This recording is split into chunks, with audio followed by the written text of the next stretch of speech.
"Get off my land." Benjamin Wilcox said it quietly, which made it worse. Not a shout, not a curse, just two words dropped like stones into still water, and Stella Dawson felt the ripples of them hit every bone in her body. She stood in the center of his kitchen, her hands still red from the cold well water, her sleeves rolled to the elbows, a sutured gash on the ranch hand's forearm cooling beneath a clean linen strip she had cut from her own traveling blouse. The man on the table, one of Benjamin's ranch hands, a boy named Cord who couldn't have been older than 20, was breathing steadily now, the color returning to his face after what had been a very close thing indeed. Benjamin stood in the doorway with his hat in his hand and a look on his face that was not gratitude. It was something far uglier than that. It was the specific, terrible expression of a man who had decided what a woman was before she ever opened her mouth, and intended to keep that decision no matter what evidence appeared before him. I heard you," Stella said. She did not look up from wrapping the final length of linen. Her voice was even. Her hands were even. Inside, she was a storm behind glass. "I am finishing. You are leaving. You are a woman traveling alone. You showed up uninvited at my gate, and you have no business performing medical work on my employees. That is a matter for a trained physician." Stella tied the knot. She pressed two fingers gently to the inside of Cord's wrist, counted the pulse steady, strong, a good clean rhythm, and only then did she turn to face Benjamin Wilcox fully for the first time. He was tall. That was the first thing she had registered when she'd ridden through his gate and found him half carrying Cord toward the house, the boy's arm spouting blood from a wagon wheel accident. Benjamin Wilcox was the kind of tall that made rooms feel smaller. He had dark eyes under heavy brows, a jaw that looked like it had been quarried from the same red sandstone that made up the canyon walls behind his property, and hands so large and scarred they looked like they belonged to something older than men. He also had, she noted, absolutely no idea what he was talking about. "The nearest physician," she said, pulling her sleeves back down and buttoning them, "is in Durango, which is 40 miles east." Cord had severed the radial artery. He would have been dead in 20 minutes without intervention, so I intervened. She picked up her medical bag, real leather, worn soft with years of use, the brass clasp engraved with initials that were not hers by birth but by choice, and turned toward the door. "You're welcome, Mr. Wilcox." She was 3 steps past him before he said it. "A woman like you has no business in work like that. You're too delicate for this country." Stella stopped walking.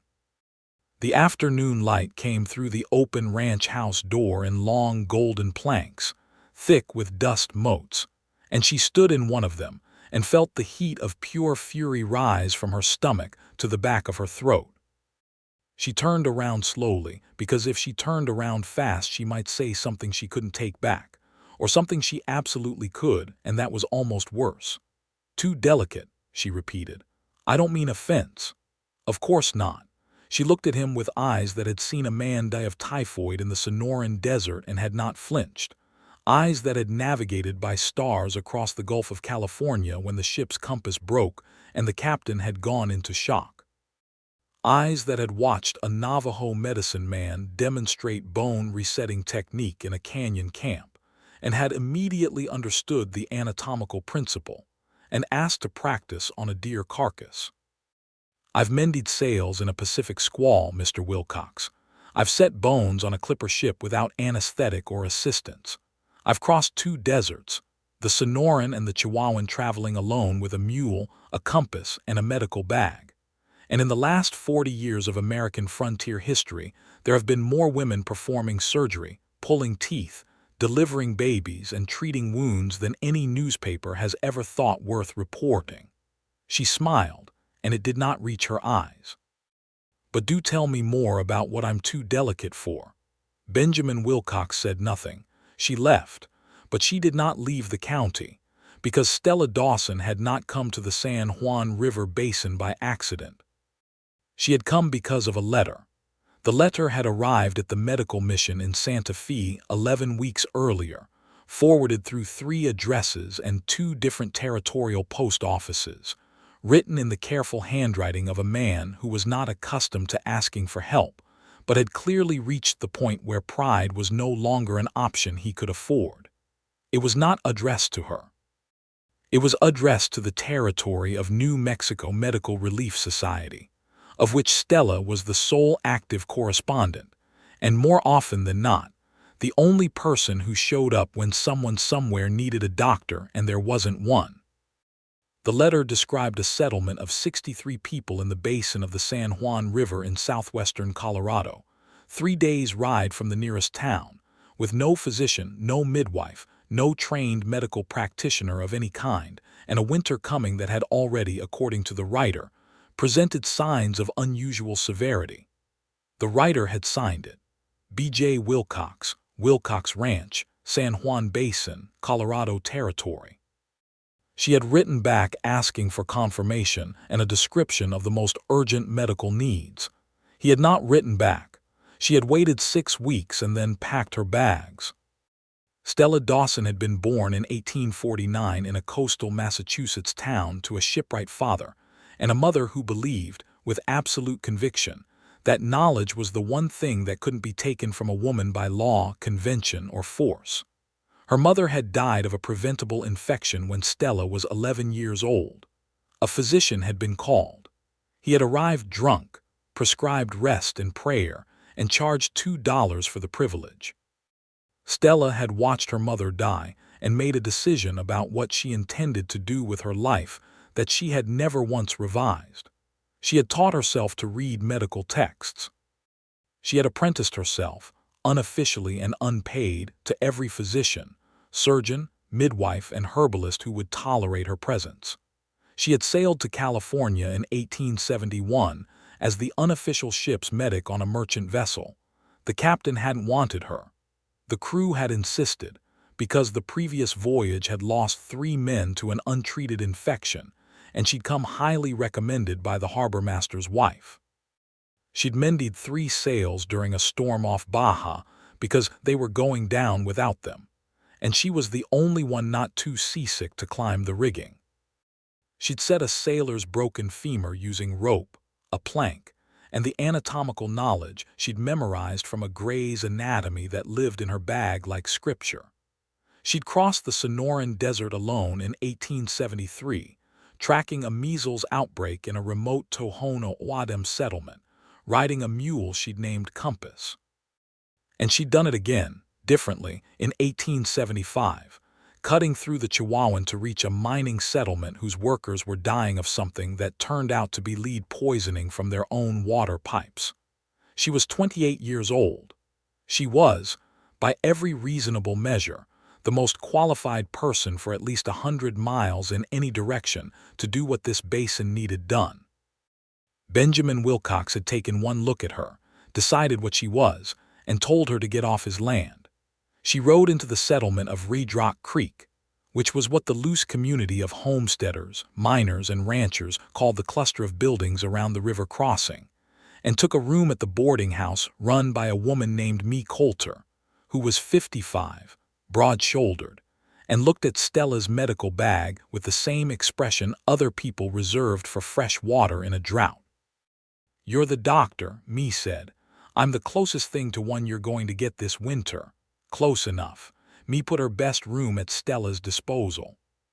"There's a family on the East Bend, the Holloways, got 3 kids with a coughing sickness that's been going on 6 weeks, and Luther Crane at the feed store's been walking on a foot he ought not be walking on, and Mrs. Vargas is 7 months along and hasn't had anyone check on the baby's position since June." Stella unpacked her bag that evening and made a list. She spent the next 4 days working through Red Rock Creek like a woman who had been waiting years for the specific problem she was now being given. The Holloway children had whooping cough.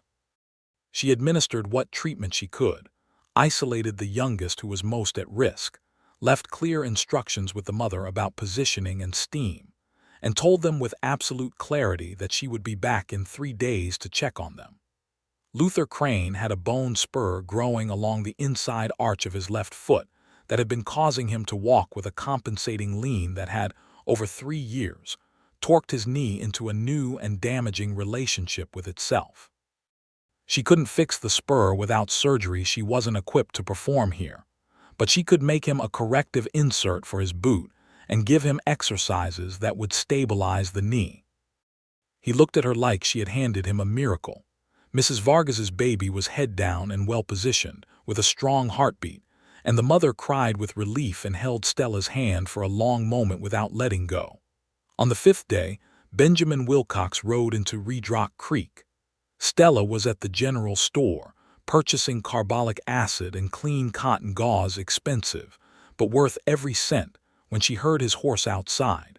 She recognized the animal before she recognized the man. A tall bay with 3 white socks, the same horse that had been tied at the gate when she'd ridden through his property 5 days ago. She kept her back to the door and continued her transaction with the storekeeper. "The Holloway boy," Benjamin said from behind her. She counted her change before she turned. "Which one?" "The youngest, the little one. His breathing's worse." She had the bag already. She had always had the bag. "How long ago did it change?" "Last hour. Wren Holloway came to my ranch on foot. Her place is closer to mine than to town." He held the door open, and his face was doing something complicated. A man working very hard to hold 2 conflicting self-images at the same time.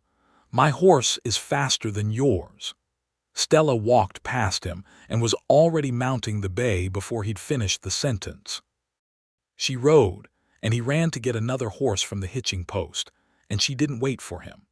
The Holloway boy, his name was Samuel. He was 3 years old, and he weighed approximately as much as a large sack of flour, was in the grip of a coughing spasm so severe that he'd turned the color of a bruise. His mother was holding him upright and crying silently, the particular silent cry of a woman who has moved past sound into pure terror. The 2 older children were pressed against the far wall with their arms around each other, watching. Stella came through the door and the bag hit the table in one motion. She took Samuel from his mother, sat down, positioned him correctly, chest down, head lower than his body, a specific angle, and began a series of firm, precise claps between his shoulder blades. She was counting under her breath. She had done this before. She had done this before in a fishing shack on the California coast with a 4-year-old who had inhaled a fish bone, and in a tent in the Sonoran Desert with a Tohono O'odham toddler whose whooping cough had been advanced when she'd arrived. She knew what she was doing. She knew exactly what she was doing. Benjamin stood in the doorway. Samuel coughed and coughed, and then made a sound like a small engine releasing pressure, and coughed up a quantity of thick mucus that was very unpleasant to see, and was the best possible thing that could have happened, and pulled in a long, gasping, whistling breath that was not pretty but was absolutely air going into lungs. His mother made a sound like a prayer answered. Stella held the boy against her shoulder and rubbed his back in slow circles and spoke to him quietly in a low, steady voice. Just words, just sounds, just the tone that told a frightened child that the worst was over. She could feel his heartbeat against her collarbone, fluttering, and then steadying. After a few minutes he began to make small, sleepy, indignant complaints, which was precisely the right direction. She looked up. Benjamin was still in the doorway. He was looking at her with an expression she had not seen on his face before.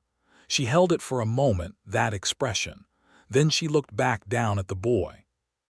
Later, after Samuel was asleep, and his mother had been given very clear instructions, and Stella had examined the 2 older children and determined they were not yet as severely affected, she stepped outside into the last light of the afternoon. The canyon walls to the west had gone orange and purple in the sunset, layers of color like geological time made visible, and the air smelled of sage and the river. Benjamin was sitting on the split-rail fence beside the house. "You're still here," she said. "I wanted to make sure the boy was stable." "He is.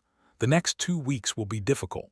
The disease runs its course, and the best you can do is keep the airways clear and prevent secondary infections. I'll check on them every other day." "You're staying, then?" "I came here to work. I didn't come here because of the fine weather." She leaned against the opposite fence post and looked at the canyon. "Your letter said 63 people in the basin. That was written in September. How many now?" He turned his head slightly. "How did you know about my letter?"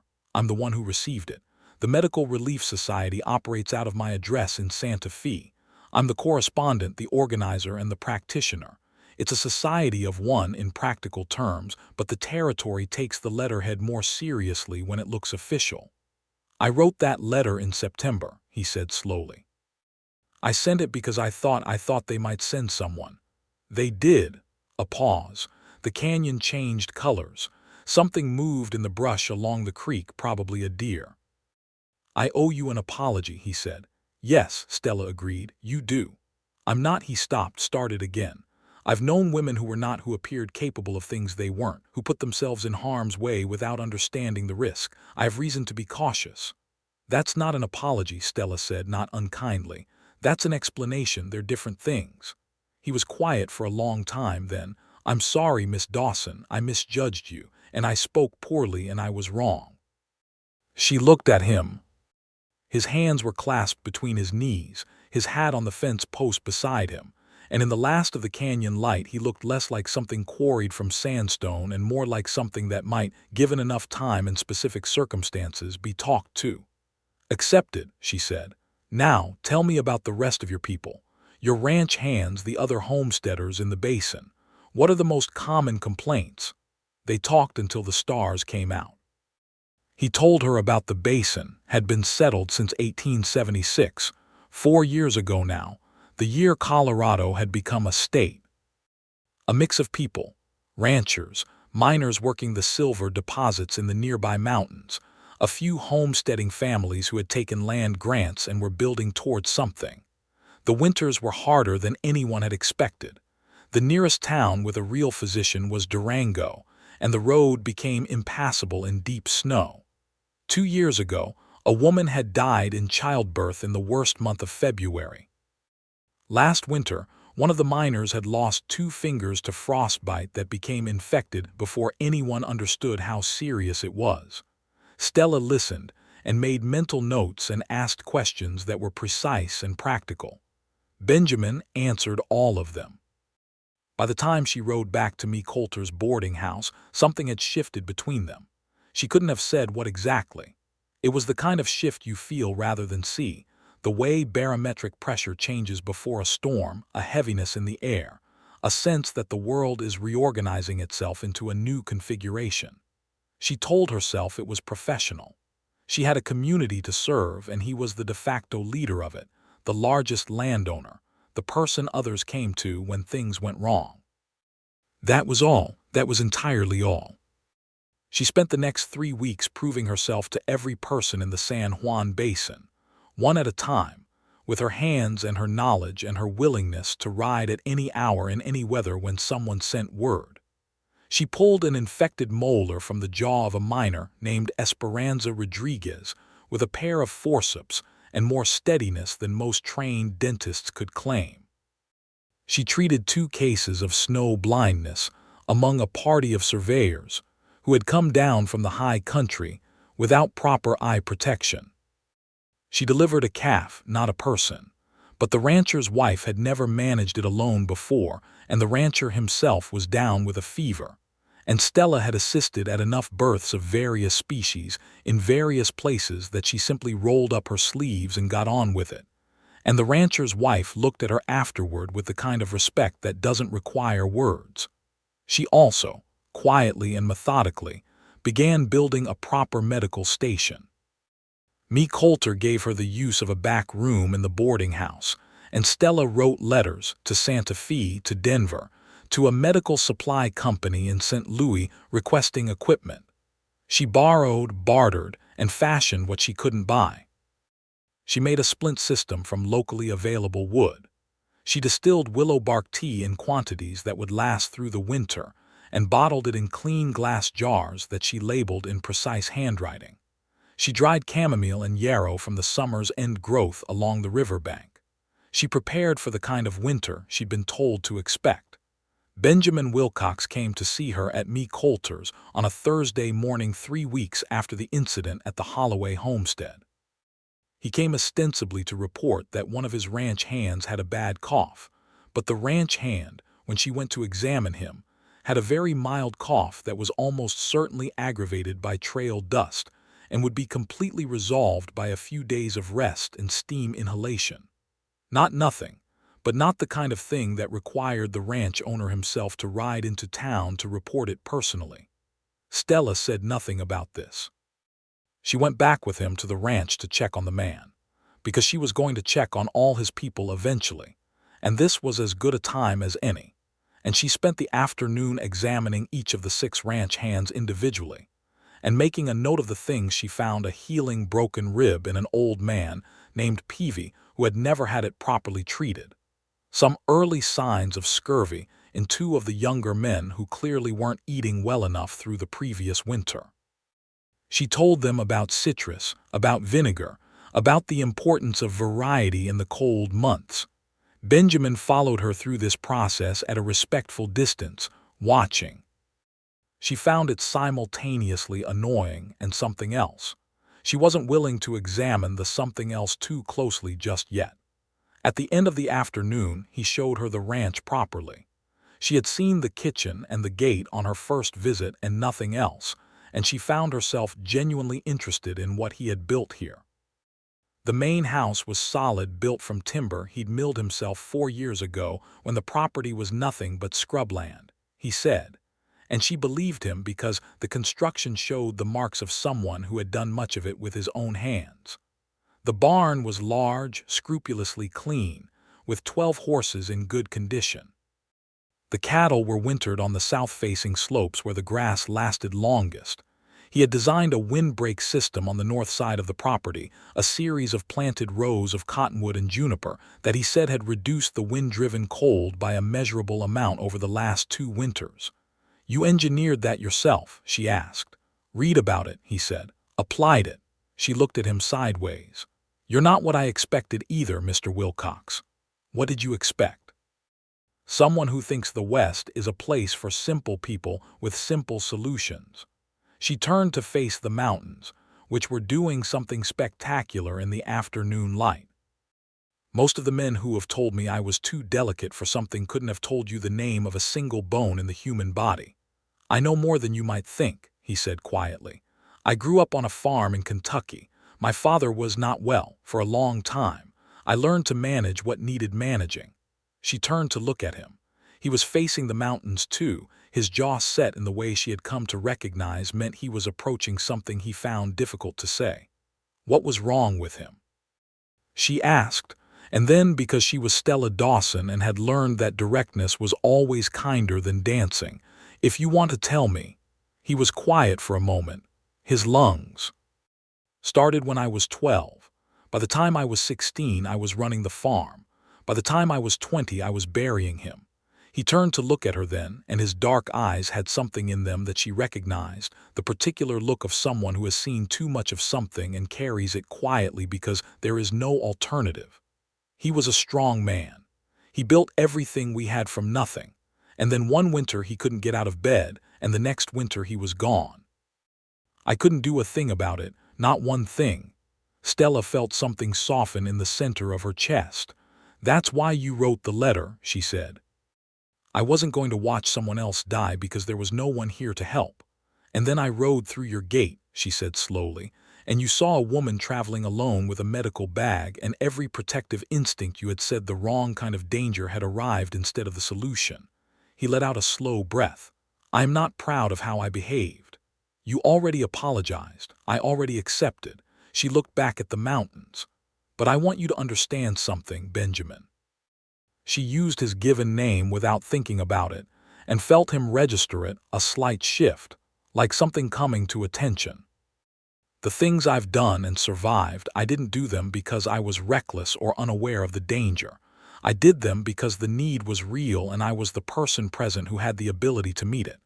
That's all heroism ever really is in the end, being in the right place with the right knowledge and being willing to use it." He didn't say anything for a long time. Then he said, "Will you stay for supper?" She stayed for supper. It was a practical meal: steak, roasted potatoes, canned peaches that one of the ranch hands had procured from the general store prepared by old Peavy, who turned out to be the camp cook as well as the oldest hand, and who watched Stella eat with the satisfaction of a man who appreciated a person who did not pick at food. She ate well. She had always eaten well. You didn't survive 2 desert crossings by being precious about meals. The conversation over supper was not romantic. It was practical and interesting and occasionally contentious in the way that conversations between 2 intelligent, opinionated people tend to become when they discover, to their mutual slight surprise, that the other person's opinions are worth arguing with. She told him about the measles outbreak in the Sonoran, about the specific decisions she'd made and why, about what she'd gotten right, and what she would do differently now.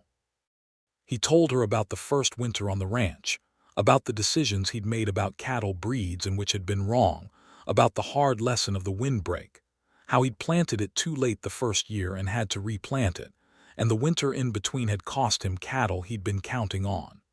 The hardest part of any new thing, he said, is that you don't know what you don't know. You think you've accounted for everything, and then something comes at you from the side you never thought to look at. Yes, Stella said, exactly that. She rode back to me Coulter's in the dark under a sky so full of stars it felt almost aggressive in its beauty, and she thought about Benjamin Wilcox's dark eyes, and the way he'd said the word exactly with the emphasis a person uses when they've finally heard something they've been trying to articulate themselves for years. She was not a woman who fell in love easily. She was a woman who had spent 10 years moving from need to need, place to place, carrying a bag and a set of skills and a fierce and practical heart. She had loved once briefly, a young physician in Santa Fe who had admired her enormously right up until the point where he'd realized she was more competent than he was, and then he had stopped admiring her and started resenting her, and she had released that relationship without too much grief, because it had always been more about admiration than the deeper thing. She was not sure what the deeper thing felt like. She was beginning to suspect she might be finding out. November arrived hard and purposeful. The first snowfall came on the 3rd of the month, a gentle thing, just a warning. The second snowfall came on the 11th and was not gentle at all. Stella woke at me Coulter's to find the world transformed and silent and white, and felt the season click into its most serious gear. She was ready. The Holloway children all recovered from the whooping cough. Samuel had the closest call, and for 3 nights in a row Stella slept in a chair by his bed and woke at intervals to clear his airway and monitor his breathing, until the worst of it passed and he turned the corner and began being obstreperous, which was a diagnostic indicator she had always found deeply reassuring. His mother, Wren Holloway, who was a small, dark-haired woman of extraordinary endurance, pressed a jar of honey into Stella's hands when she finally declared the children well. "It's from our bees," Wren said. "I'm sorry I can't offer more." "Honey is more useful to me than money," Stella said honestly, because it was true. She used it in wound treatment, mixed it with willow bark tea for sore throats, recommended it for cough. "Thank you." On the 15th of November, a man came down from the mine camp with a fractured wrist. He had slipped on ice and caught himself wrong on an outcrop of rock, and the bones had gone in a direction they were not supposed to go. Stella said it cleanly. She had set bones before, had set them in worse conditions than a warm back room at a boarding house, and made him a splint from the willowwood supply she'd been building and wrapped it in a way that would hold through the hard work of recovery. He looked at the splint with deep suspicion, and then at her with slightly less suspicion. "You sure you know what you're doing?" "I set my first bone in the middle of a Pacific squall," Stella said pleasantly. "I assure you the conditions here are a significant improvement." He left less suspicious and considerably more impressed, and he spread the word in the mine camp, and after that the miners stopped thinking of her as a novelty and started thinking of her as theirs. It was one of the most important professional transitions she knew how to identify. The moment a community stopped testing you and started trusting you. Benjamin came to see her twice more in November. Once with a legitimate concern, old Peavy's ribs, which had healed incorrectly and were causing him increasing pain, and once with a concern that was legitimate, but that he had clearly walked past 6 times on his way to the boarding house before finally coming in, which was a concern about a cut on his own hand that was not infected and was not deep and was healing perfectly well on its own. She cleaned it anyway, because he had ridden 4 miles in the cold to show it to her, and she was not cruel, and besides she wanted to look at his hands up close. They were, as she had noted before, extremely large hands. They were also hands that had done an enormous amount of work, the kind of hands that told a person's history more honestly than any face. The palms were calloused in the specific places that said he'd spent years with reins and tools. There was a scar along the thumb of the right hand that looked old, probably boyhood, the kind of thing you got growing up on a farm. "From a fence wire," he said, watching her examine it. "I was 9. I didn't tell my mother because she'd already told me to stay away from the east fence." "Were you often doing things you'd been told not to do?" "Regularly." A pause. "I assume you were too." "I was told not to apprentice myself to physicians because it was unsuitable for a girl. I was told not to sail to California because it was dangerous. I was told not to go into the Sonoran Desert alone because any number of things might happen to me." She let go of his hand and reached for the carbolic. "My mother would have agreed with every word of it, and she also would have handed me my bag and kissed me goodbye, because she understood the difference between danger and necessity." "She sounds remarkable." She was. Stella applied the carbolic to the cut. He didn't flinch and wrapped it efficiently. "She died when I was 11. An infection that any competent physician could have treated, which is why I am here in the end, because I decided at 11 years old that no one else was going to die of something preventable while I stood there watching." The words landed between them like a stone into deep water. Benjamin was quiet for a moment. Then he said, "She didn't die for nothing then." Stella looked up at him. Something moved across his face, not pity, which she wouldn't have been able to tolerate, but something else. Recognition, perhaps, the look of a person who understands the specific transformation of grief into purpose. "No," she said, "she didn't. He asked her to come for Christmas. Not just for supper, for the whole of Christmas, because he had a tradition of gathering the ranch hands and any in the basin who had no family nearby for a meal, and he thought her presence would be welcome. He said it carefully, as though the asking were a thing he was uncertain about, and she found that uncertainty unexpectedly moving in a man who was, in every other context she'd observed him in, entirely certain. "All right," she said. December deepened. The cold became serious. The road to Durango closed, as he'd told her it would, and they were properly on their own until spring. Stella noted the change in herself, not fear, but heightened attention, the state she always went into when the stakes rose. She inventoried her supplies. She thought carefully about what she was most likely to need and what she might have missed.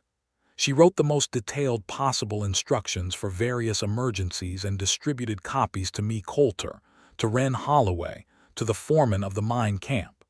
She drilled each of them in the basics of what to do before she arrived. She also, in the evenings, began to write. She had always kept detailed records of her medical work, but now she started to write something different, an account of practices suited to frontier medicine, with specific techniques for situations where equipment and assistance were limited. She wrote from memory and experience and observation, and she was 4 months into the winter before she realized that it was becoming something book-length, something that might eventually be useful to others in her position. She showed the first 20 pages to Benjamin on a Sunday in December, when he came to return a book he'd borrowed. She had brought an extensive library in her 2 bags, which was part of why the bags were so heavy, and he had borrowed a volume on irrigation engineering that she'd acquired somewhere in the Southwest, and never had particular use for but had kept because she kept everything that seemed important, and you never knew. He read the 20 pages sitting at Me Coulter's kitchen table while she worked on a new batch of willow bark preparation. She could hear the pages turning. She could hear him stop turning pages and go back to reread something. She felt in a way she hadn't felt in years, something that might almost have been nervousness. "This is extraordinary," he said. "It's a start," she said. "It needs much more." "No, Stella." He said her given name the way she'd said his, without deciding to. It just came out because that was where they were now, apparently. "This is important work, every word of it." She looked at him over the preparation. He was looking at her with the expression she had first noticed at the Holloway homestead, after Samuel pulled through. She had a name for it now, she realized. She'd been working up to naming it for weeks, the way you sometimes circle a thing from a distance before you can look at it directly. The name was the way a person looks at something they love. She put down the bark and crossed the kitchen and sat down across from him and said, "Benjamin." "Yes." "What is this?" He knew what she meant. She could see him deciding whether to be honest or cautious. She watched him choose honest. She could see the choice being made, could see the careful defensive structure he lived in, negotiating with the simpler need to tell the truth.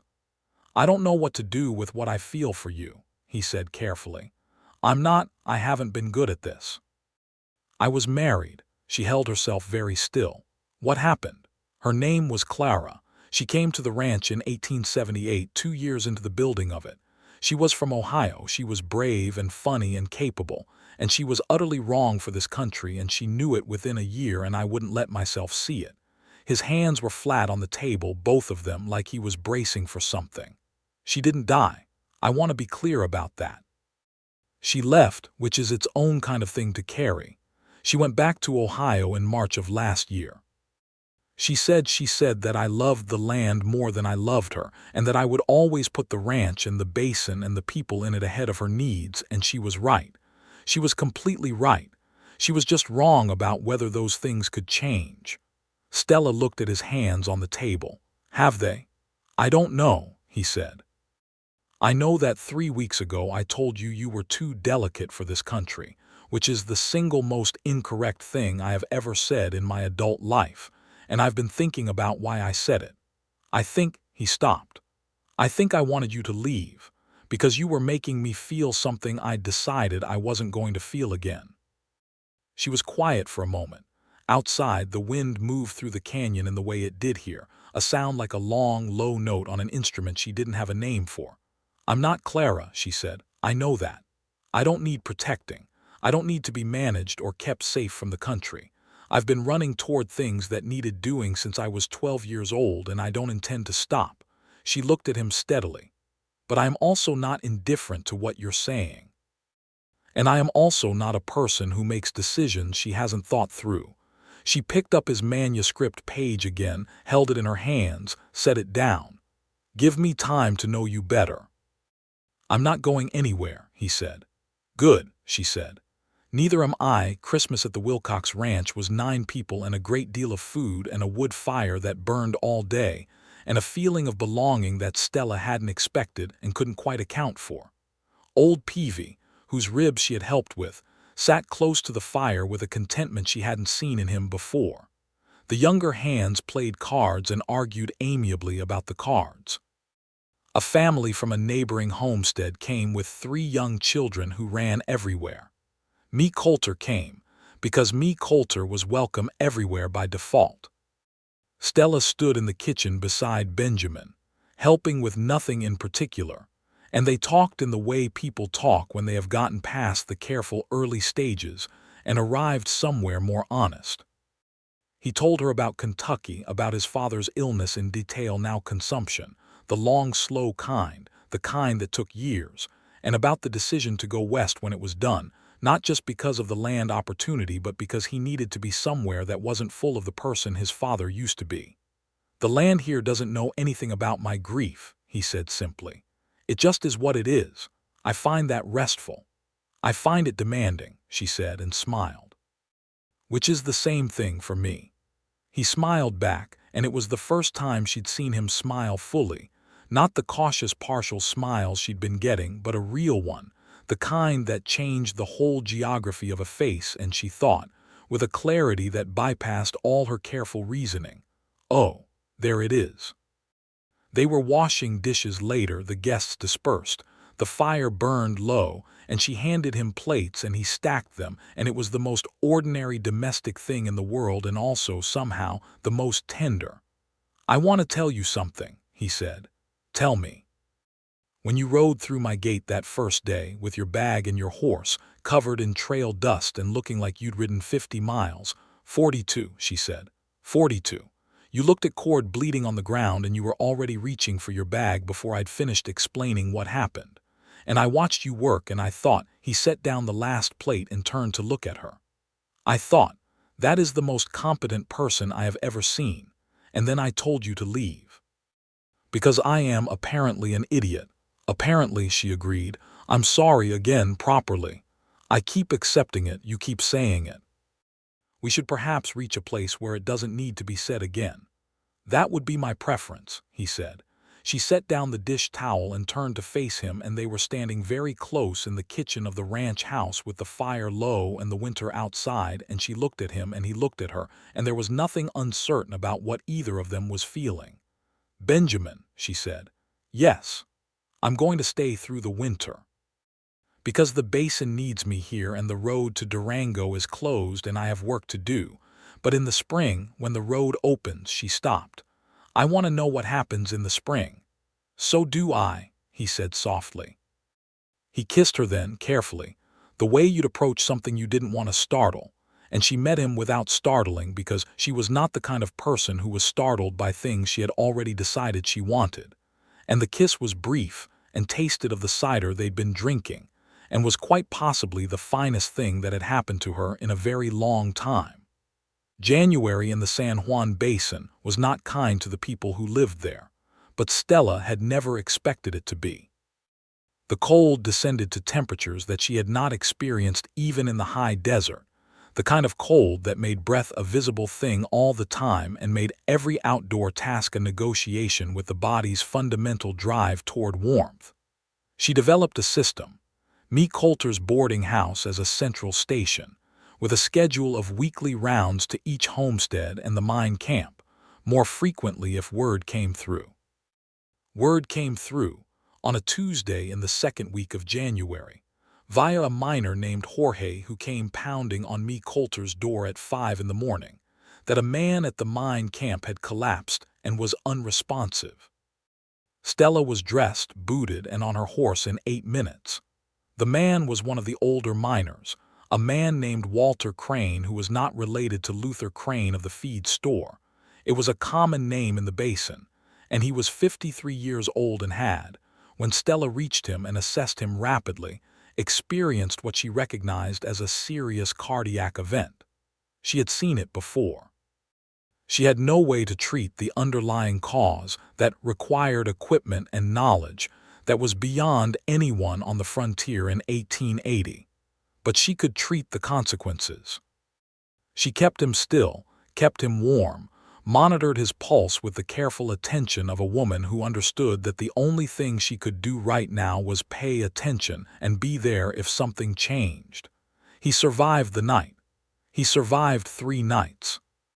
By the 4th day he was able to speak, and the color had come back to his face, and she sat beside his bunk and told him with absolute clarity that he would need to live differently going forward, lighter work.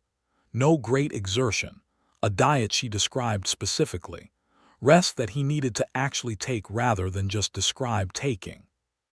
He listened to all of it with the careful attention of a man who has recently been reminded that he is mortal. "You're a miracle," he told her. "I'm not," she said. "You survived because your heart is stubborn and your body is resilient. I just stayed nearby to make sure you didn't do something foolish while it was deciding to keep going." She rode back to Me Coulter's in a snowstorm, the good kind large flakes, no wind, the world going white and soft around her. And she was tired in the way she got tired after a sustained crisis. A bone-deep tiredness that wasn't unpleasant, just real. She was almost to the boarding house when she heard hoofbeats behind her and didn't turn around because she already knew the sound of that horse. "I heard about Crane," Benjamin said, drawing alongside her. "He's stable, he'll need to be careful, but he'll live. You were there all night. Most of it. "Come to the ranch," he said. "You need a proper meal and a fire." She considered saying she was fine. She considered saying she could manage. She considered the complete waste of words that either of those statements would represent. "All right," she said. They rode to the ranch in the snow, side by side, not talking, the flakes coming down soft and steady, and she thought about the way proximity could be its own kind of language, the ease of someone beside you in the quiet, the not needing to fill the space. At the ranch, he made her sit by the fire while he and one of the younger hands assembled supper. Nothing complicated, just salt pork and beans and cornbread and strong coffee. And she sat and let the warmth work its way back into her, and thought about how strange and right it felt to let someone take care of a small thing after a day of taking care of large things. After supper, after the hands went to their bunkhouse, they sat by the fire with their coffee, and she told him about Walter Crane, not medically but humanly, about the look on his face when she'd first reached him, the specific terror of a large, strong man suddenly confronted with the fragility of his own body. About the way he'd gripped her wrist in the first night and she'd let him grip it because it was the only steadying thing she could offer him. "What's the hardest part?" Benjamin asked. "Of what I do." "Yes," she thought about it honestly. "The distance between what I can do and what I wish I could do. Every case has that gap. I can treat the consequence but not always the cause. I can ease things but not always fix them. I can stay beside someone in the worst of it, but I can't always stop the worst of it from being the end." She looked at the fire. "I've made peace with it mostly. You have to or you can't keep going, but it's always there." He was quiet and then he said, "That's the hardest part of what I do too. The cattle I lose in a bad winter. The hand who got hurt last spring and I couldn't get help fast enough. The feeling that I should have done more, known more, prepared better. You can't control everything." "No," a pause. "You taught me that actually. Watching you with Cord that first day, you didn't control the injury or the circumstances. You just knew what to do when you arrived and you did it. That's all it ever is." She looked at him across the fire. "You are not at all what I expected," she said again, like an echo of the first time she'd said it, but different now, warmer, with all the weight of 3 months behind it. "What did you expect?" he asked, like an echo of his own answer, and smiled. Honestly, she smiled too. "I expected a rancher. Capital R, the type who knows cattle and land and weather and nothing else, who has strong opinions about everything and curiosity about nothing. I'm afraid I do have strong opinions about everything." "Yes, but you're curious. That's the difference." He looked at her for a long moment and then said, "Stella, yes, I'm in love with you." The fire crackled. Outside, the snow was still coming down. The quiet of a winter ranch at night surrounded them, that particular quality of quiet that has weight and warmth. She took a slow breath. "I know," she said. "That isn't 'I'm in love with you too,'" she said. "I've been watching it happen for 2 months and being very scientific about it, which is my way of being terrified, and I've decided being terrified is less useful than being honest." She met his eyes. "I don't know what this looks like. My life doesn't look like what most people would call a settled life. I go where the need is. I stay as long as it takes. I can't promise you I'll always be here." "I'm not asking you to be always here," he said. "I'm asking you to come back. That's different." She looked at him. "Yes," she said, "that's different." She went home to meet Coulter's that night through the snow, and the next morning she woke up with a clarity she hadn't felt in a long time, a sense of things in alignment, and she made her rounds and did her work and let herself, for the first time in many years, feel hopeful about something that wasn't just professional. February brought the worst of it. The cold peaked in the second week at temperatures that felt personal in their aggression, and the snow on the road made even the short distances between homesteads into serious negotiations. Stella managed them. She had been managing worse since she was a young woman, and she was not about to stop. What she didn't expect was to get sick herself. It started as a cough on a Tuesday, which she noted with professional detachment and treated with steam and willow bark tea, and told herself was nothing. By Thursday it was a fever. which she also treated with professional detachment and a cold compress and more tea, and told herself was manageable. By Friday, Me Coulter found her on the floor of the medical room because she tried to stand up too fast and her body had expressed a pointed opinion about that. "Stella Dawson," Me Coulter said, in the tone of a woman who has run a boarding house for 20 years and has seen everything and is not impressed by any of it. "Bed, now. I have rounds. The rounds will wait. Bed. I will send for Benjamin." "You don't need to," but Me Coulter had already gone. Benjamin arrived within the hour, which meant he'd ridden fast through conditions that were not favorable to fast riding, which was a thing she noticed and filed in the part of herself that kept track of evidence. He came into the room and looked at her in the bed with her fever-bright eyes and her medical bag pointedly just out of reach and said, "Before you say anything, no, you can't see your own patients today. Someone needs to check on Mrs. Vargas. Me Coulter is going. Me has delivered babies before. She told me so and she looked entirely willing to do it again if necessary. Mrs. Vargas isn't due for 3 more weeks. There's no reason to, Stella." He sat down in the chair beside her bed and looked at her with the dark eyes that had gone from hostile to complicated to warm over the past months, and which were currently filled with a specific kind of worry that she recognized as the feeling she'd had watching Walter Crane's pulse. "Let someone else worry for one day." She was quiet. "I hate this," she said finally, honestly. "I know. I'm not good at being the patient." "I'm shocked," he said dryly. "I absolutely could not have predicted this." She laughed, which hurt her chest, but it was worth it for the way the worry in his face shifted into something softer at the sound of it. He stayed with her all day. He brought her tea and made her drink it all, which required more persuasion than it should have for a woman who was the one who made the tea. He read to her from the irrigation engineering book, which she found oddly soothing. He sat in the chair and did nothing when she slept, and when she woke he was still there. "You don't have to stay," she said, around mid-afternoon. "I want to stay," he said simply. By the following Tuesday her fever had broken, and she was back on her rounds, somewhat lighter in the chest, but otherwise entirely herself. Benjamin met her at the Holloway homestead. Little Samuel, fully recovered and obstreperous as ever, showed off a tooth he'd lost and rode back with her toward the creek in the gray afternoon light. "I want to ask you something," he said. "Ask." "In the spring, when the road opens." He looked ahead at the trail rather than at her, which she had come to understand was his way of approaching things that mattered significantly to him. "I'd like to build a proper medical station. On the ranch property, or near enough to it that it's central, with a room for examination and one for recovery and proper storage for supplies. I've been thinking about the design." She looked at him. "You've been designing a medical station," she said. "On paper, over the last several weeks." He looked at her then, straight on, no evasion. "I want you to stay, Stella. Not because the basin needs you, although it does, because I need you. Because you are the most extraordinary person I have ever met, and because this valley is better for having you in it, and so am I." He paused. "I'm asking you to marry me, if you're willing.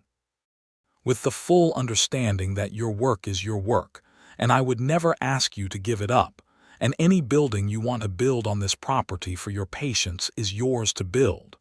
She looked at the trail ahead. The valley around them was deep in winter, the canyon walls pale, the river frozen at the edges and dark and moving in the center, the sky a flat white that held all the snow it was still planning to deliver.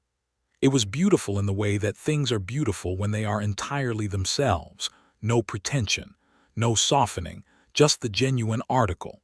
She thought about her mother, who had died of a preventable thing.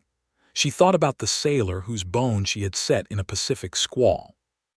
She thought about the Sonoran Desert and the Tohono O'odham children with their measles, and the mining camps lead-poisoned water, and the 2 years of traveling between needs like a needle and thread through torn cloth. Mending, mending, always mending. She thought about Samuel Holloway pulling in his first clear breath after she'd held him just right, and about Walter Crane's hand around her wrist in the long night, and about Mrs. Vargas's tears of relief. She thought about a man who had told her she was too delicate for this country, and then sat beside her bed for an entire day when she was ill, reading to her about irrigation engineering. "Yes," she said. "I'll marry you, Benjamin Wilcox." He turned to look at her and she turned to look at him, and they were both smiling real smiles, unguarded, the kind that don't leave room for anything else. "Good," he said. "There are conditions," she said. "Obviously," he said, still smiling. "The medical station gets built to my specifications. I'll draw the plans myself." "Agreed. I may need to travel if there's an epidemic somewhere, or if a situation arises that I'm uniquely qualified to address, I go. And you come back." "And I come back," she held his gaze. "And when I'm here, I'm entirely here, no half measures." "I would expect nothing less," he said. They were married in March, 10 days after the road to Durango opened, which felt appropriately significant, the beginning of accessible spring and the beginning of everything else all at once. The ceremony was performed by a circuit minister who came through the basin twice a year, a man named Alcott who had the kind of deep, quiet faith that expressed itself in brevity and sincerity rather than performance. The entirety of Red Rock Creek attended, or very nearly. Ren Holloway brought all 3 children, including Samuel, who spent the ceremony chasing a beetle and missed the vows entirely, but was carried to Stella for a hug afterward and pressed his small face into her neck with a trust that made something behind her sternum ache in the best possible way. Mee Coulter wore her good dress and cried unabashedly and didn't apologize for it. Luther Crane came from the feed store and stood in the back and applauded when Alcott said the words. The miners came in their work clothes because they'd wanted to come more than they'd wanted to go home and change, and she appreciated that enormously. Old Peavy cried too, though he denied it. Benjamin held her hands throughout the ceremony, both of her hands, in his large scarred ones, and looked at her with the expression she now had a name for, and had, she realized, been looking for without knowing it for most of her adult life. The medical station was begun in April, in the warm days when the canyon smelled of thaw and new growth, and was finished by June. Stella had drawn the plans herself, as agreed, and they were precise and practical, and included several things Benjamin said no builder he knew would have thought of: a separate ventilation system for the recovery room to prevent the spread of airborne illness, storage built into the walls at a height she had calculated for ease of access without reaching or bending, a window positioned specifically to give north light throughout the day, which was the most consistent and least variable light for accurate clinical observation. The builder Benjamin hired, a man named Russ who came from Durango and had worked on hospitals before, looked at Stella's plans with raised eyebrows, and then with increasing respect as construction progressed, and each specified element turned out on implementation to make obvious sense. "Your wife," he said to Benjamin on the 3rd day of construction, "is smarter than both of us put together." "I am aware," Benjamin said. The day the station opened, no ceremony, just Stella hanging her original medical bag on the hook by the door and setting her instruments out on the clean wood shelf in the order she always arranged them. She stood in the space and felt something complete. Not finished. There was no such thing as finished in this work, and she didn't want there to be, but complete. The way a sentence is complete when it has said everything it meant to say. She delivered her first baby in the station in July. She had delivered babies before in tents, in homestead kitchens, in a ship's cabin during mild weather, but this was the first in a space designed for exactly this purpose, with the right light and the right equipment and everything where it was supposed to be. The baby was a boy, born to a young homesteading couple named Elspeth and Thomas Fry, who had come to the basin the previous autumn, and who had been terrified in the very specific way of first-time parents, who are far from everything they know. The boy came into the world with the volume and insistence of someone who had important opinions about existing, and his mother wept, and his father went briefly pale, and Stella put the boy into Elspeth's arms and felt the particular satisfaction that was the finest thing in her professional life. The feeling of life continuing past a moment that could have gone wrong, guided through by knowledge and steadiness and care. She named the station. It took her a while to settle on the name. Benjamin had offered suggestions, all of them practical. Me Coulter had offered suggestions, all of them sentimental. Ren Holloway had said, "Name it after what it does." Stella had thought about that for 2 weeks and then written the name on a piece of board in clear black paint and hung it above the door. Dawson Station Medical Services. She kept her name on it professionally. Benjamin had never suggested otherwise. He rode past it one afternoon in August, slowed down to look at it, and smiled the full smile that still changed the geography of his face. "Good name," he said. "Practical," she agreed. "Perfectly you," he said. Summer moved toward fall with the unhurried authority of seasons that have been doing this since before anyone was around to mark them. The basin was busy with harvest and the work of preparing for another winter, and Stella was busy with all the small and large ways that a community requires tending. She tracked the health of the Holloway children, all 3 thriving, Samuel in particular showing the energy of a child who has won his battle with the world and intends to celebrate every day. She monitored Walter Crane's cardiac recovery with visits that combined medical necessity and what had become a genuine friendship, because Walter Crane had turned out to be a man of unexpected wit and expansive reading who was delighted to argue with her about anything at all. She assisted at 2 more births, both straightforward, both joyful. She set a bone. She treated an impressive variety of infections. She extracted 3 more teeth. She also, in the evenings, wrote. The manuscript was growing. It was becoming something real, a practical manual for frontier medicine, written in the voice of someone who had actually done it, with specific techniques and observations that no textbook contained because no textbook had been written by someone who had set bones in Pacific squalls and crossed the Chihuahuan Desert and spent a winter in the San Juan Basin watching a community survive. She was not certain yet what would become of it. She had written to a medical publishing house in Boston. She was waiting for a reply with the patience of someone who has learned that some things require waiting. Benjamin read every new section as she wrote it. He had opinions, which she generally argued with before generally conceding his point, because his opinions were usually right, and being married to someone whose opinions were usually right was, she had decided, a fine thing to be. He read her clinical prose with the attention of someone who was genuinely learning. She watched this happen over the summer and fall and found it one of the most quietly moving things about him, that he had decided her knowledge was worth knowing, and he applied himself to it with the same methodical care he applied to the ranch. He could tell a radial pulse from a femoral one by the end of August. He knew the signs of shock and what to do about them. He knew which willow bark preparation was for fever and which was for inflammation and how to tell the difference. "You're becoming my nurse," she told him one evening. "I'm becoming informed," he said with dignity, "so that I can be useful if something happens."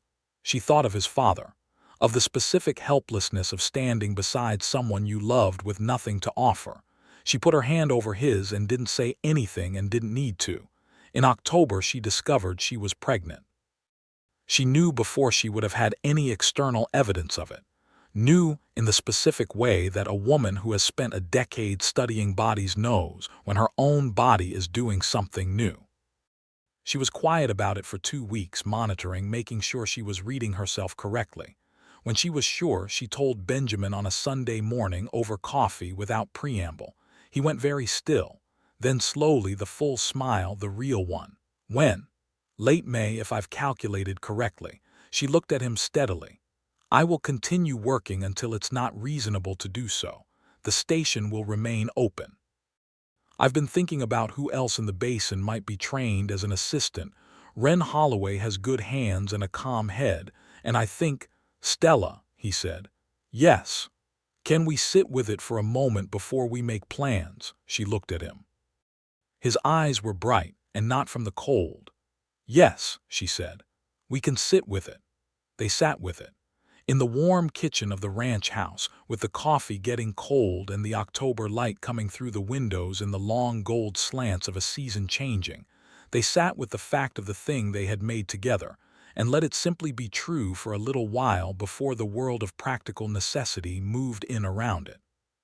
He reached across and took her hand, the same way he'd held both her hands at the ceremony, and she felt as she had felt that day found, not in the sense of having been lost, in the sense of having arrived.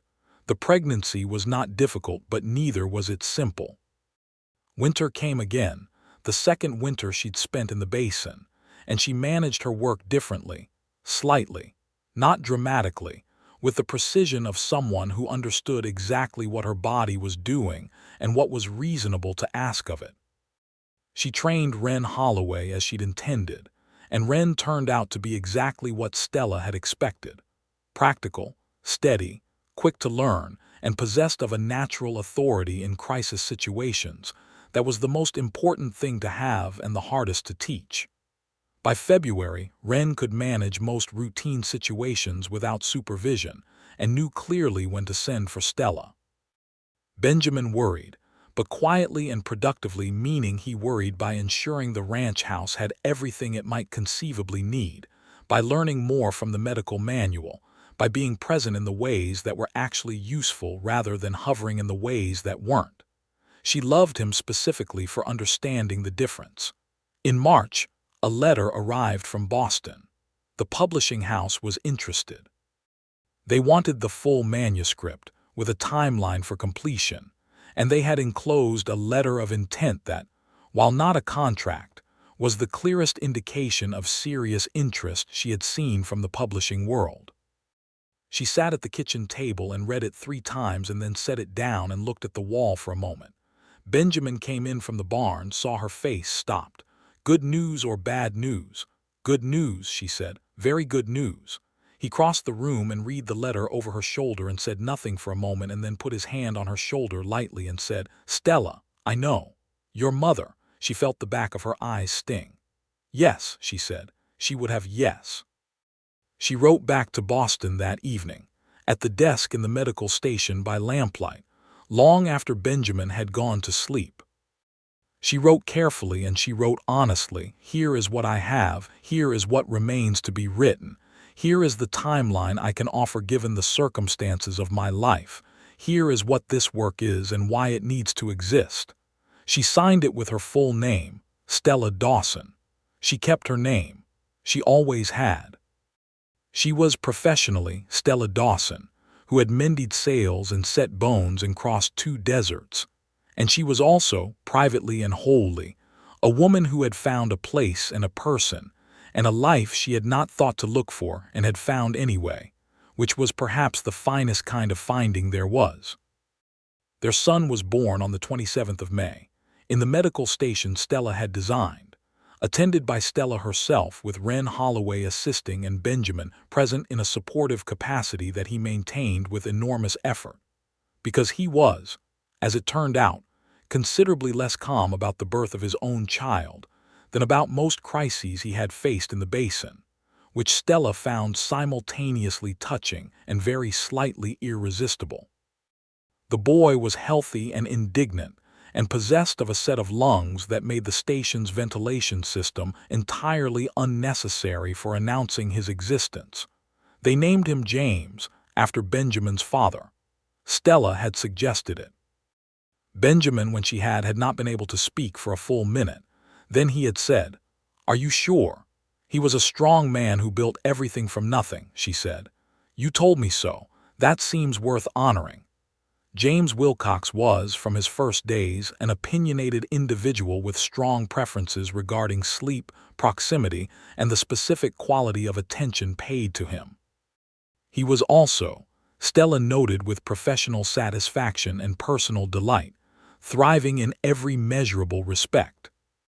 She monitored him with the same methodical care she gave every patient in the basin, and with considerably more personal investment, which she acknowledged was a departure from clinical neutrality and decided was entirely acceptable. Me Coulter visited every day for the first 2 weeks, ostensibly to help but primarily, Stella suspected, to hold James and tell him about all the things he had to look forward to. Samuel Holloway came to meet him with the gravity of a 5-year-old taking a solemn duty seriously. announced that the baby was small but had a good face, and presented him with a carved wooden horse that was Wren's work, but which Samuel had clearly decided was a joint gift. Old Peavy came and stood at the door with his hat in his hands and looked at the baby with the expression of a man who has lived long enough to understand why new things matter. Walter Crane sent a note via one of the miners that said, "A boy for the basin. Good. Tell him there are books in the world." Stella laughed at this for a long time. The summer James was born, the manuscript was finished. She wrote the last lines on a July evening, while James slept in the basket she'd placed beside the desk. One hand curled under his chin in the way babies have of looking as though sleep is a very serious undertaking. She wrote the last lines, and then she read through the final section once, and then she set it down on the desk, and felt the particular quality of completion that only comes when something has been done with everything you have. The next morning she bundled the manuscript, 214 pages of close, careful handwriting, clean copies made over several weeks, and entrusted it to the mail that went out with the weekly supply wagon. She watched the wagon leave and then went back into the station to see her first patient of the day, who was Luther Crane with a new concern about his knee, and she sat down across from him and listened with the full quality of her attention as she always did. The book was published the following spring in April of 1882 by the Baxter Medical Publishing House of Boston under the title, Frontier Medicine, a Practical Manual for Practitioners Working in Remote Conditions, by Stella Dawson. It was reviewed in 3 medical journals and 2 territorial newspapers. One medical journal reviewer noted, with what Stella privately found hilarious condescension, that it was a surprisingly competent treatment by a woman practitioner of her subject. Another, in a Denver publication, wrote simply, "This book will save lives. Every frontier physician and every settlement without one should have a copy." She received a letter from a woman in Wyoming who had used the bone-setting technique described in Chapter 9 during an emergency and saved a man's life. She received a letter from a physician in New Mexico who said he had read it cover to cover and was embarrassed by how much he'd learned. She received a letter from a woman in California who said she had decided to pursue medical training after reading it and wanted to know if Stella had any recommendations.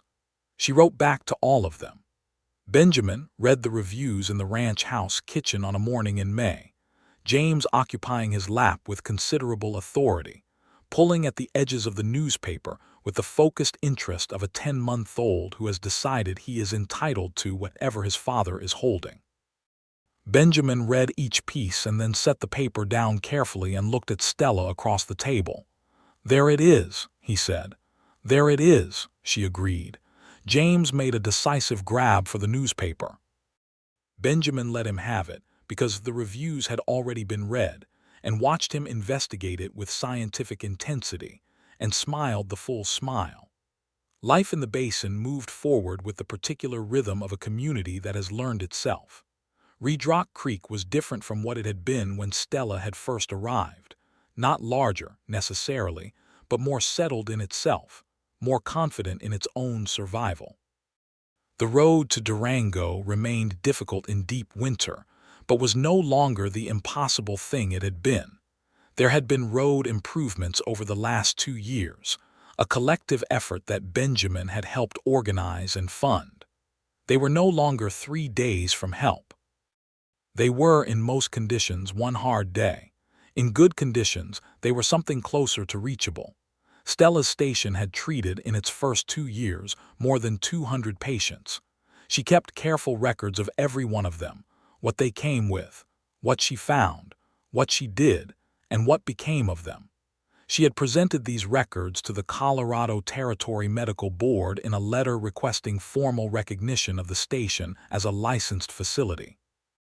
The board had corresponded back and forth with her for 4 months in a way that suggested they were not entirely sure what to do with her, and had ultimately granted recognition in the fall of 1881, which made Dawson Station the only licensed medical facility in a radius of 40 miles. She had framed the recognition certificate and hung it beside the lamp in the main examination room, where she could see it while she worked. James took his first steps in the medical station, which was where he was most often when he was awake. Benjamin brought him on the days when Stella was working late, because James would not settle in the evenings without the specific sounds and rhythms of his mother nearby. He toddled from the desk to the supply shelf and grabbed a jar of dried chamomile and looked immensely pleased with himself, and Stella scooped him up and pressed her face into his neck and said, "Yes, well done. That's chamomile. You can hold it if you promise not to eat it." He tried to eat it. She took the jar. He expressed his opinion about this at some volume. In the spring of 1883, when James was not quite 2 years old, Stella discovered she was pregnant again. She told Benjamin in the same way she'd told him the first time over coffee on a Sunday morning without preamble, and he went through the same sequence, which was stillness, and then the real smile, though this time he also laughed, which was a sound she had not been able to predict, a full and unguarded laugh of pure joy. "A second," he said. "A second," she confirmed. "James won't know what hit him," Benjamin said. "He'll adapt," Stella said. "He's resilient, he gets it from me." "He gets it from both of us," Benjamin said, and she thought, yes, that was exactly right. The second baby came in October, a girl this time, with Benjamin's dark eyes and an immediate and specific opinion about the quality of the world she had arrived in. They named her Frances, after Stella's mother. It had been Benjamin's suggestion, which made Stella love him more than she had thought was possible at that particular moment, which was already quite a lot. Frances, from her first weeks, was a person of extraordinary focus and a near-constant expression of serious evaluation, as though she were assessing every element of her environment and drawing conclusions. Stella found this medically remarkable and personally hilarious. James regarded his sister with initial suspicion, and then with the tentative investment of a child who is beginning to realize that a small dependent person can be very good for one's sense of authority in the household. The years moved through the basin the way the river moved, always the same river, always different water, the permanent and the changing held in a single ongoing fact. Stella practiced medicine and continued to train Wren Holloway, who had become, by the mid-1880s, a genuinely skilled medical assistant capable of managing more situations independently, and Stella was working on this, in correspondence with a women's medical college in Philadelphia, to which she intended to apply when James could manage without her for longer stretches. Wren had lost a husband to a mine accident in 1882, which had remade her life, and in the way that catastrophic events sometimes do, clarified what she wanted from it. Stella wrote in her letters to the Philadelphia College everything she knew about Wren Holloway, which was comprehensive and unambiguous.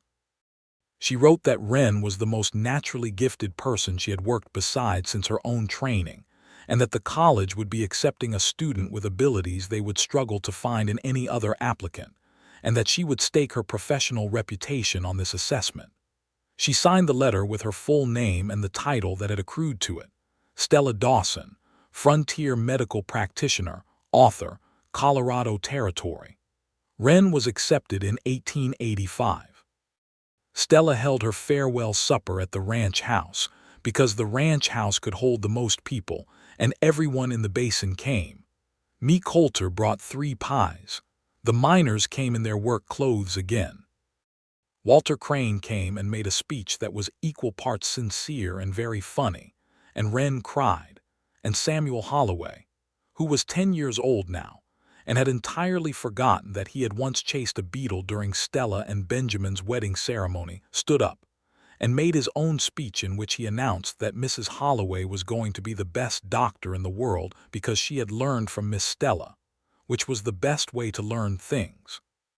Stella, who was sitting beside Benjamin at the long table, did not cry. She had made the professional decision not to cry, because someone had to hold the room together while everyone else was moved. Under the table, Benjamin's hand found hers. She held it very tightly. The medical station continued under Stella's operation. She and Benjamin hired a part-time assistant, a quiet, observant young woman from the homesteading community named Petra, who had no formal training but who learned quickly and had the kind of hands that suggested she might eventually go the way Wren had gone. James and Frances grew in the way children grow on working ranches, which is to say, with an intimacy with the land and the animals and the specific realities of the world that city children did not generally acquire.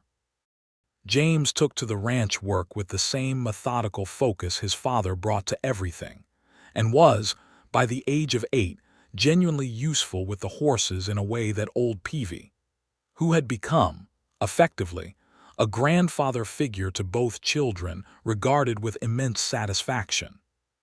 Frances took to her mother's station with the same focused evaluation she had brought to every other aspect of her existence from birth, and at the age of 5 was already asking questions about the instruments that were more specific than Stella had expected from a child that age, and was receiving honest answers. "She's going to do what I do," Stella told Benjamin one evening. "I know," he said. "I've known for about 2 years. It's not she stopped. Not what? I was going to say it's not an easy life, but I've been living it for 15 years and there is not 1 hour of it I would trade." He put his arm around her and she leaned into him, in the way she had learned to lean, which had taken longer than most things because she had been managing her own weight for so long that resting it on someone else had required a deliberate choice. She had made the choice and kept making it and found it each time worth making. "Do you know what I think about sometimes?" she said. "What?" "The morning I rode through your gate, the 30 seconds before I saw Cord." She felt him listen. "I almost didn't stop. I'd been riding since before dawn. I was tired and I had a plan for the day and your gate was just there and I thought, I'll come back tomorrow to introduce myself. I had my hand on the reins to ride past." He was very still. "What made you stop?" he said. Cord was on the ground and there was blood and everything else became irrelevant. She smiled against his shoulder, as it always does. "And then I told you to get off my land. And then you told me to get off your land. And then you saved Cord's life and told me I was wrong, and accepted your apology, and stayed." "And stayed," she agreed. He pressed his lips to the top of her head and held them there for a moment. "Best decision you ever made," he said. "One of them," she said. "But yes." Outside, the San Juan Basin was doing what it always did, the mountain light moving through the canyon, the river going its long way south, the seasons making their reliable argument that the world had always been like this and would go on being like this, which was neither true nor false but was comforting to believe for the duration of an evening. The medical station was closed for the night. James was asleep, and Frances was almost asleep, and old Peavy was smoking his pipe on the bunkhouse porch. Me Coulter was closing up the boarding house. Wren Holloway was somewhere in Philadelphia becoming the doctor she had decided to be. The Holloway children, all 3, healthy and loud and entirely themselves, were 3 more people who were alive because Stella had arrived in the basin with her bag and her knowledge and her willingness to be exactly who she was regardless of what anyone told her she should or shouldn't be. The book was in its 3rd edition. Stella had written a 2nd volume on specifically winter medicine and on the treatment of fever in isolated conditions, and was considering a 3rd. Letters arrived from across the territories, from women who were doing what she did or trying to, asking for guidance or sharing observations or occasionally just asking whether it was possible, whether one woman really could do this work, whether the country would let her. She wrote back to every one of them. She wrote the same true thing each time. "Yes, it is possible. The country will try to stop you and you will have to keep going anyway. Take your bag, know your work, go where the need is, and come back." James Wilcox, at 10 years old, found his mother's original medical bag, the leather one with the brass clasp, on the hook by the door where it had hung since the day the station opened, and asked her about it. She told him the story of the clasp, whose initials had belonged to a physician in Massachusetts who had given her the bag when she'd finished her unofficial apprenticeship with him, saying he was giving it to the better practitioner, and meant every word of it. James turned the bag over in his hands with his characteristic focus and said, "Did it ever get damaged when you were mending the sails?" "No," she said. "I kept it under my jacket. And when you were in the desert?" "I kept it on my body, never let it out of my reach." He handed it back to her with the careful quality of someone who understands he has been holding something important.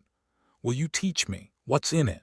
She looked at her son, his father's eyes, her mother's jaw, something in the set of his mouth that was entirely his own, and felt the particular fullness of a life that has been, after everything, sufficient. More than sufficient. Full to the edges with everything that had mattered. "Yes," she said. "I'll teach you everything."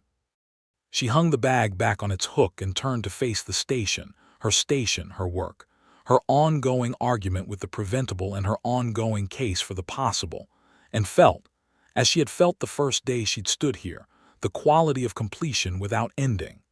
The sentence that has said everything it meant to say but knows there is more to mean and more to say and is glad of it. Benjamin appeared in the doorway behind her. He had been in the barn. She could tell by the particular way he moved when he'd been working hard. He looked at her standing in the medical station in the afternoon light, and he looked at James beside her, and he had, as he so often had, the expression she had named on a December evening at Me Coulter's boarding house when she'd finally allowed herself to look at it directly. "Supper's on," he said. "We're coming," she said. She took her son's hand and walked out of the station into the late afternoon of the San Juan Basin, Colorado, 1886, in the 40 miles from the nearest town, in the basin where 63 people had become something closer to 120, in the valley she had ridden into on a borrowed road with a medical bag and no welcome, in the life she had not planned and could not have imagined and would not, for everything in the world, have traded for any other. Benjamin held the door of the ranch house open and she walked through it, and Frances was at the table already, and James followed at her heels, and the fire was going, and the evening was coming down over the canyon in its long, unhurried gold. She was home. She was home, and the bag was on the hook, and the station would open in the morning, and there was more work to do and more letters to write and more of everything, which was, she thought, exactly as it should be. Exactly right.